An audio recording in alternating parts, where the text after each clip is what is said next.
This is my forecast preview and plan for the third week of February 2025. Let's go to so as we can see, previous week, strong bullish close. But before we analyze the charts and see what that means, what I'm looking for, what I'm anticipating, let's take a look at the economic calendar to know how we are going to be trading this coming week. So Monday is blank. That's beautiful. Not expecting any crazy volatility on Monday. Tuesday, now it might look like there's a lot of red folder news events this week, but in truth, it's only Friday we need to worry about. I'll tell you why. So, Tuesday, February 18, what we can see is that at 8 a.m., there's claimant count change. Now, the beautiful thing about this is that it is impossible for me to be in a position before this 8 a.m. UTC plus one, before this 8 a.m. news release. And so it's impossible. I don't need to worry about what this news is going to do, right? And it's not a big news release anyway. Now, 10:30 a.m., Governor Bailey is speaking. In my experience, Bailey talking doesn't really do anything to the market. The two people who, when they are speaking, you need to really be careful are, of course, President Trump and the Fed chairman, Jerome Powell.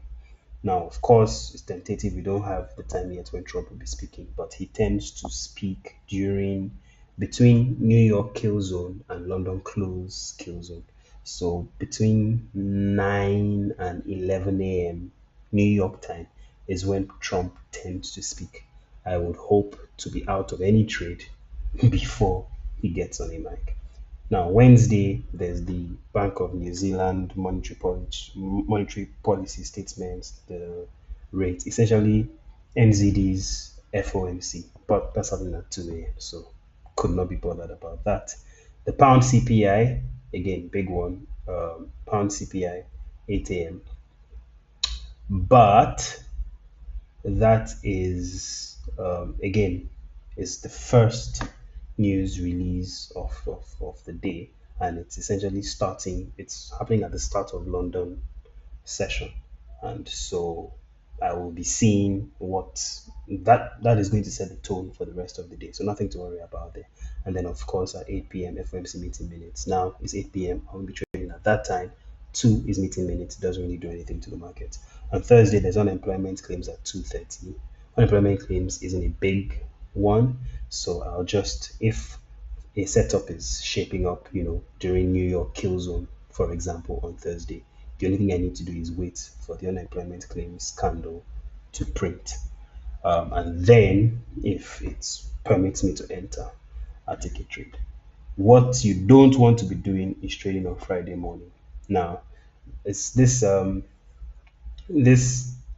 this particular Friday of any month is always an interesting one because that's when you have retail sales pound in the morning. You have the Euro manufacturing PMIs, French flash manufacturing PMI, German flash manufacturing PMI, flash services PMI for the dollar and the pound as well. So there's a lot of news on Friday. Hopefully, I would have done all my trading during the week and before Friday, be in and out of all the positions that I would want to take during the week. However, if for any reason Friday is going to give me an entry, I will only take that entry between 9:30 a.m. and 3:45 p.m. That is to say, all the PMIs have to come out. So I'm not trading 8 a.m., not trading before 9:15, not trading 9:30, not trading 10:30 a.m. on the pound, right? So all those news releases must have come out before I can take a trade. And by 10:30 a.m., London kill zone has already ended. And then, of course, New York flash manufacturing PMI 3:45. So if I have a trade, I'm probably not going to take any trade on Friday. Let's just put it that way. Let's go to the charts now and see what the markets did and what we can reasonably expect it to do. Right away, we can see that what price has created a weekly low. Now with the formation of this candle, a weekly low has been created inside this monthly fair value gap that we have still been interacting with since November, and it has closed very close to a weekly high. Sitting on top of price right here is a monthly fair value gap. So if you assume that that is the higher time frame draw on liquidity, even if price is going to continue lower, if you're assuming that price is going to trade up into this monthly fair value gap before going lower, then short term you can have a bullish bias of about 138 pips. That's not bad. If you go down to the daily time frame, what did this week's trading do? Well, on the daily time frame, we can see that price essentially traded bullishly virtually the entire week. One, two, three, four, five. This was Monday. From Tuesday through Friday, price just rallied. And what did it do? It ended up creating this daily fair value gap between Wednesday's candle and Friday. Thursday's bullishness has now created this daily fair value gap. So, from a short term, perspective, you are anticipating at least this weekly high to be taken. I would be fortunate and I would be glad if before going all the way and taking this high out, price decides to first trade a little lower into the daily fair value gap, giving me an entry before heading to the draw on liquidity, which is the weekly high. So this is what I would like to see. If price for any reason trades down into this daily fair value gap, so this might happen Monday, this might happen Tuesday, and it gives me an entry, I will be looking to go long. I can see I've already marked out the daily fair value gap.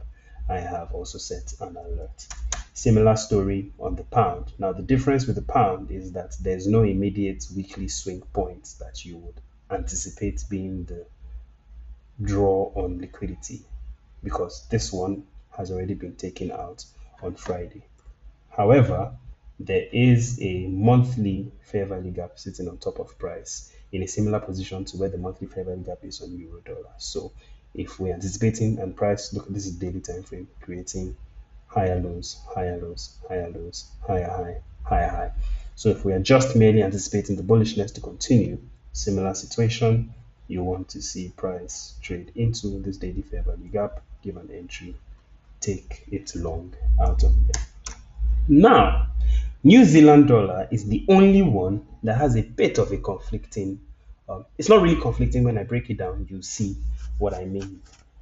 Now, New Zealand dollar does not have an obvious daily fair value gap to go back to. This is because Wednesday's candle did not do what the other day's candles did. So there's no fair value gap in price. However, New Zealand has already traded into its monthly fair value gap. Granted, there's a weekly fair value gap sitting on top. So it is very possible for this to be the ultimate direction for price to trade into the weekly level before continuing lower. However, if that is going to happen, right, this high has just been taken out.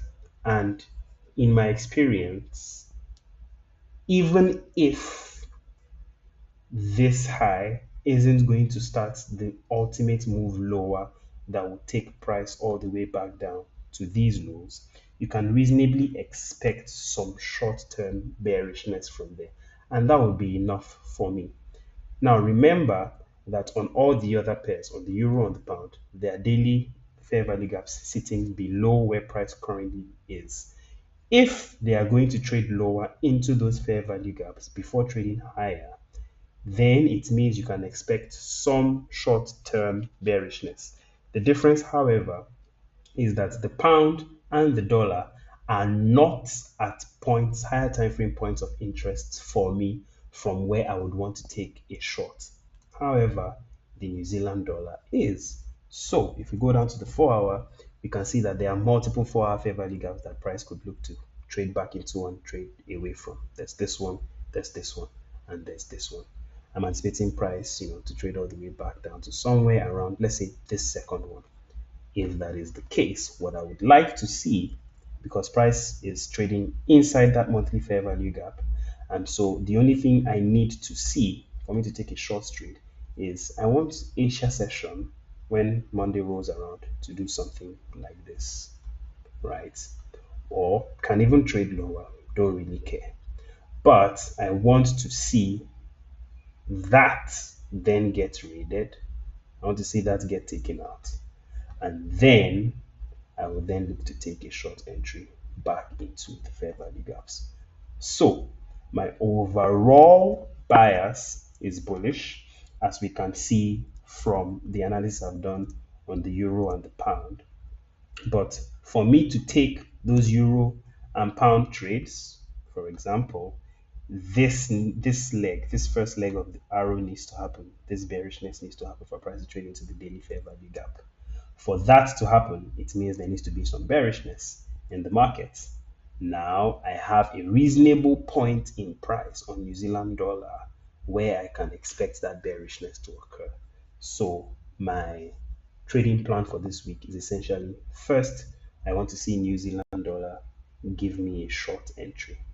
I'll take that short, and by the time I'm taking profits on the New Zealand trade, price should be trading into the euro and the pound daily fair value gaps for me to then go long, targeting the obvious draws on liquidity. If this plays out exactly as I anticipate, that would be a very beautiful one for the market. We'll see how it plays out. We'll see how many opportunities I get. And as always, I'll review it at the end of the week.